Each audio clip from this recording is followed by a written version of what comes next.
और प्रदेश सरकार के मंत्रिमंडल के मेरे सहयोगी, प्रदेश संगठन के पदाधिकारीगण, मान्य विधायकगण और उपस्थित बहनों और भाइयों,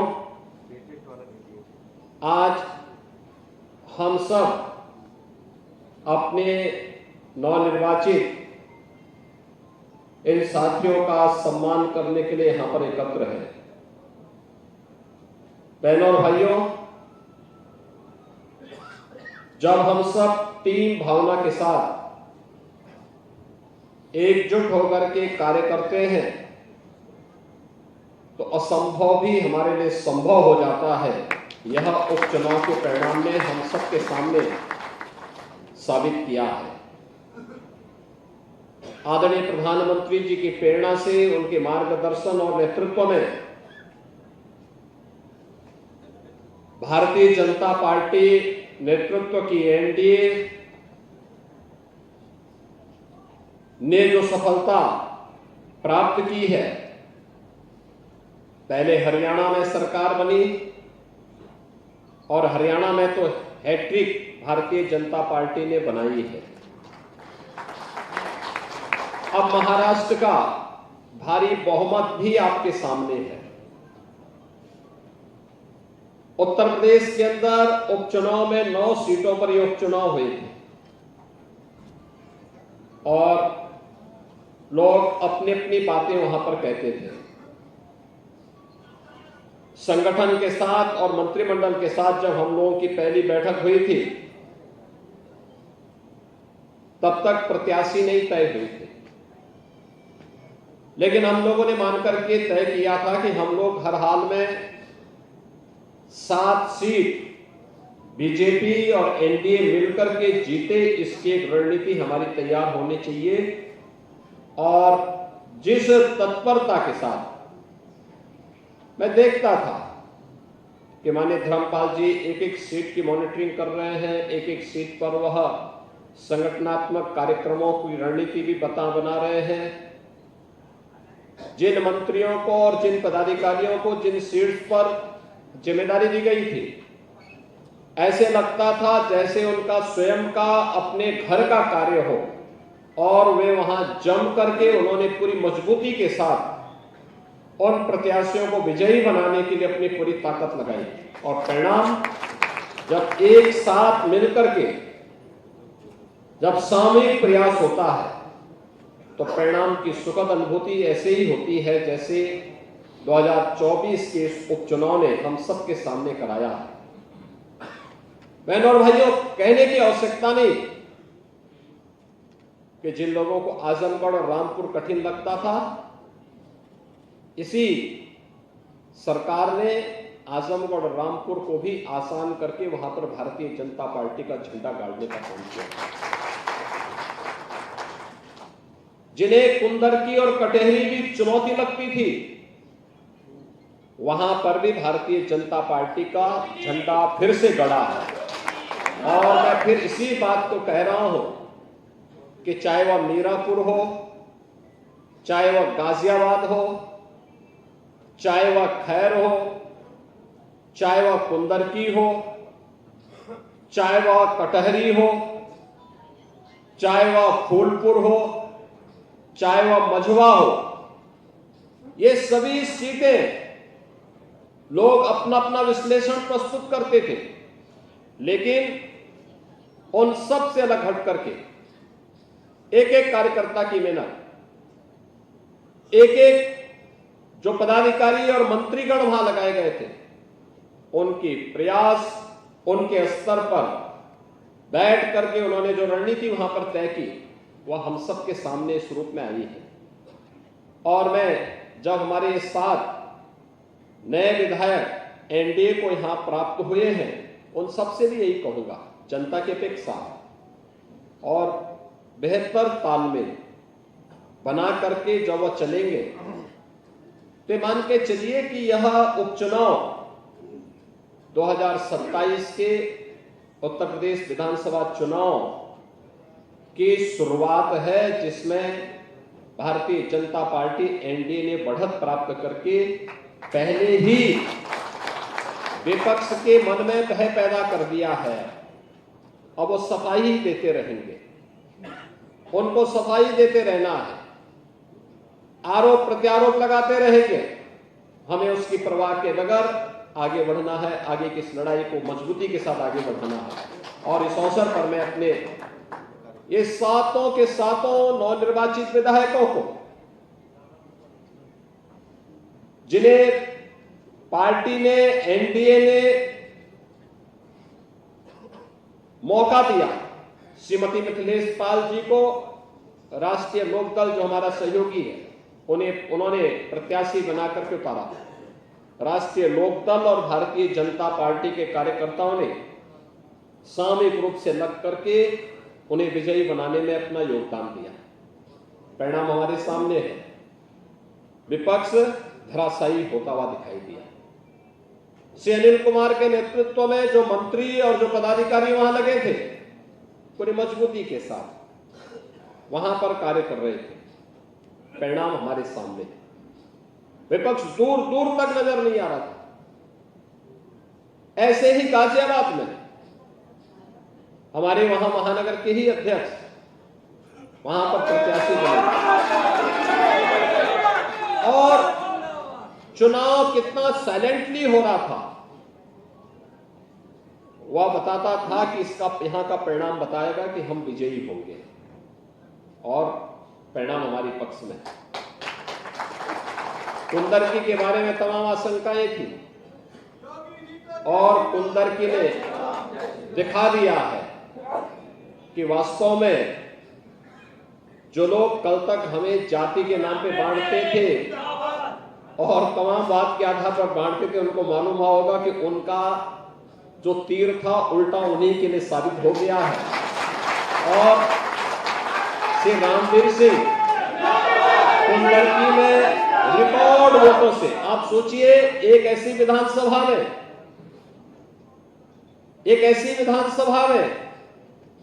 1,45,000 वोटों से विजयी होना, उन्हें रिकॉर्ड तोड़ दिया। उसमें श्री रामवीर सिंह जी को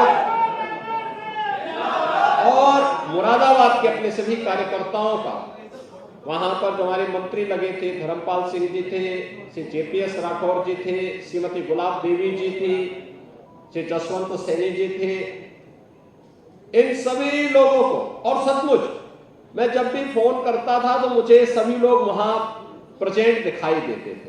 ये सब था कि वहां पर रहते थे। ऐसा नहीं कि खन्ना जी की तरह वो कभी कश्मीर चले गए, कभी गोवा चले गए।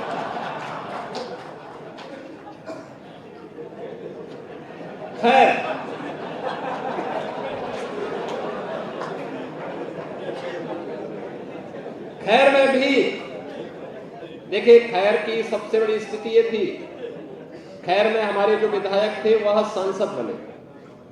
खैर में पार्टी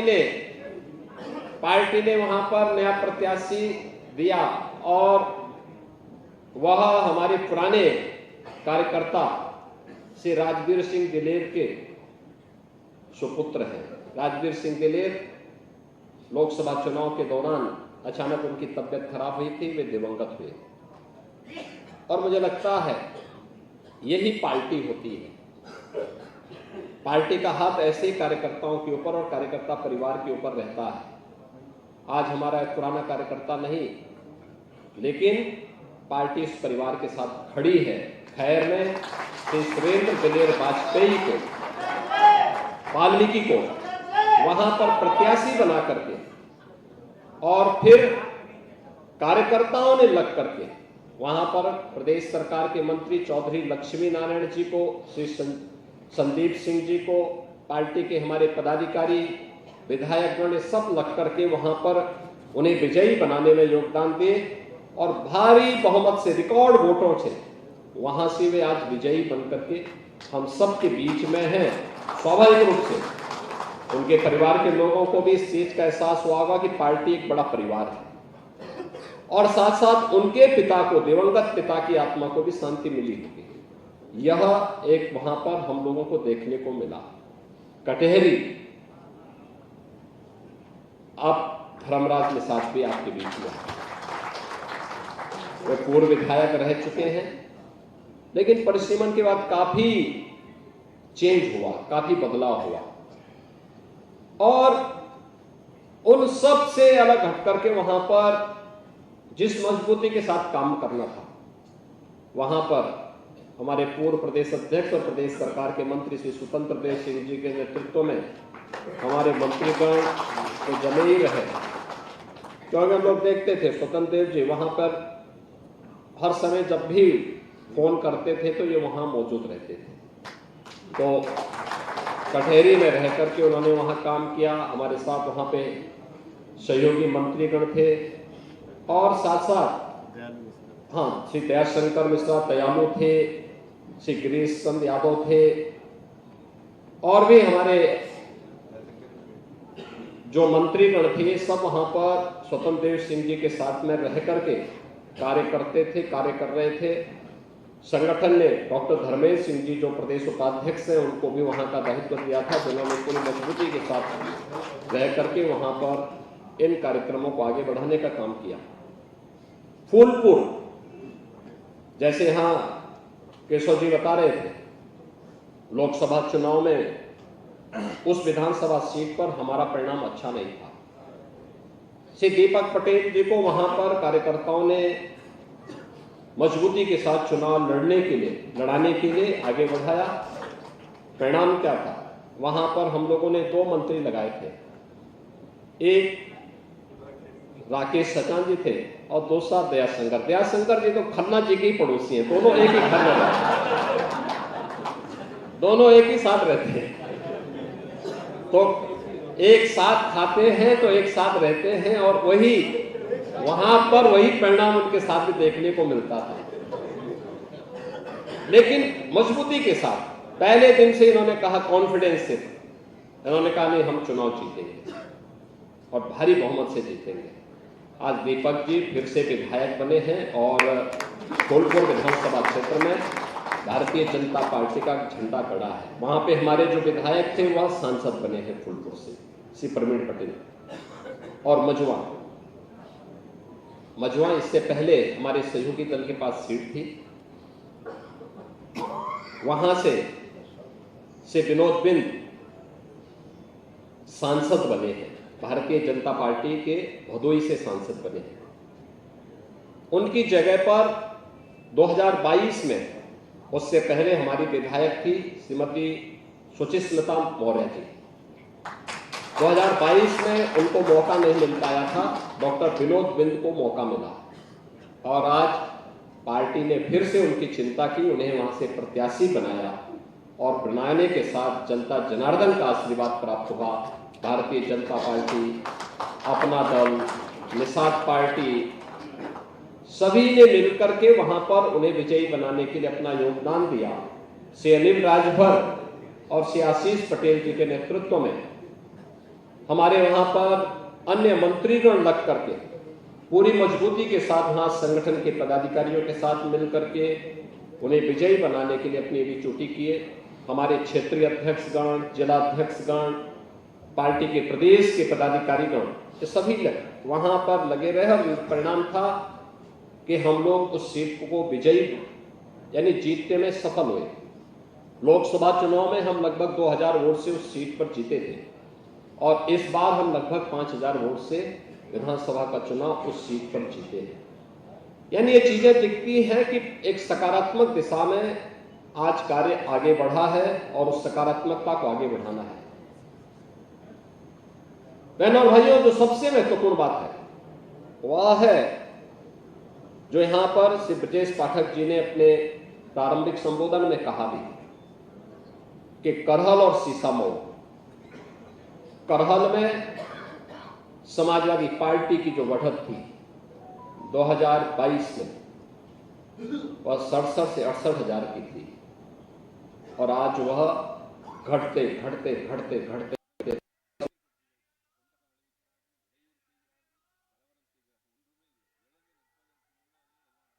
कि 2027 में भी वहां कमल खिलने वाला है।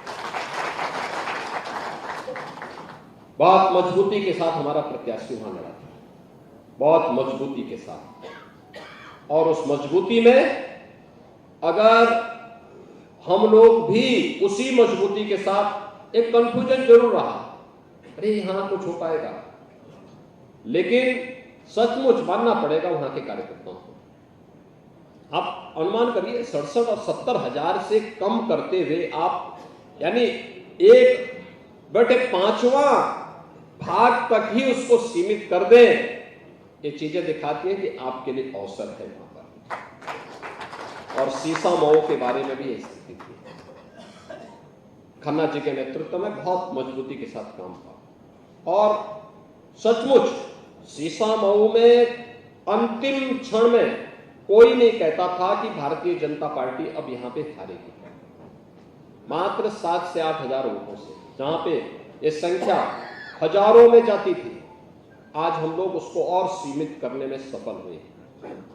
और ये चीज रखना, कोई भी सफलता हमें एक नई प्रेरणा देती है आगे बढ़ने के लिए, एक नई मंजिल की तरफ आगे बढ़ने के लिए, और उससे बड़ी सफलता प्राप्त करने के लिए प्रेरित तो करती है, लेकिन असफलता भी उन कमियों की ओर हमारा ध्यान आकर्षित करती है कि अगर ये प्रयास यानी असफलता केवल एक चुनौती है, उसको चुनौती के रूप में स्वीकार करके हमें आगे बढ़ना होगा। और कोई कारण नहीं, अगर हम प्रयास करेंगे तो 2027 में फिर से प्रदेश में कमल खिलेगा, इसमें कोई संदेह किसी को नहीं होना चाहिए।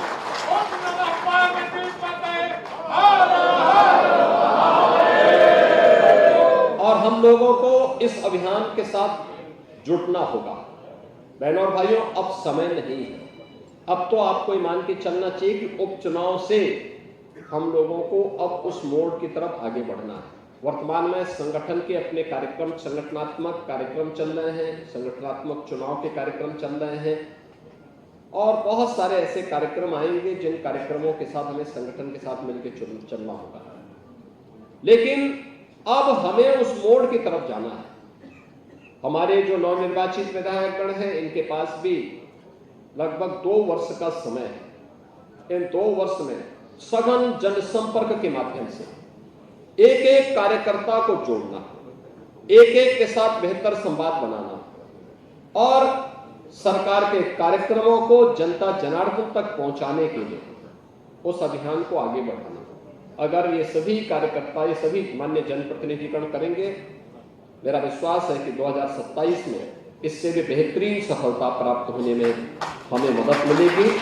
मैं एक बार फिर से अपने सभी 7 नवनिर्वाचित विधायकों का हृदय से अभिनंदन करता हूं, उनका स्वागत करता हूं और उनके प्रति अपनी शुभकामना व्यक्त करते हुए, आप सभी कार्यकर्ताओं का भी अभिनंदन करते हुए, आपको भी मैं हृदय से आभार व्यक्त करते हुए अपनी शुभकामना देता हूं कि आपके सभी के प्रयास से, संकल्प से भारतीय जनता पार्टी हर एक चुनौती का सामना करते हुए अपने सहयोगी दलों के साथ मिलकर के प्रदेश के अंदर आदरणीय प्रधानमंत्री जी की मंशा के अनुरूप केंद्र और राज्य सरकार की योजनाओं को प्रत्येक नागरिक तक पहुंचाने, उन्हें सुरक्षा का बेहतर माहौल देने, सुशासन और समृद्धि के नए सोपान तक पहुंचाने में अपना एक एक कार्यकर्ता योगदान देगा।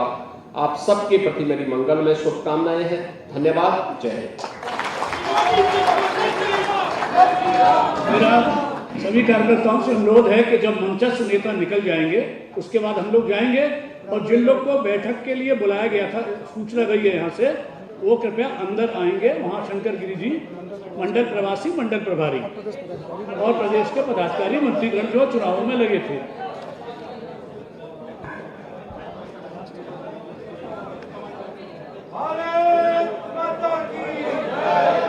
भारत माता की। और चलिए रुक करते हैं खबरों की ओर। खबर दिल्ली से, जहां पर संभल केस में सुप्रीम कोर्ट का आदेश, सर्वे पर कोई एक्शन नहीं लेंगे, सुप्रीम कोर्ट की तरफ से ये कहा गया है। और चंदो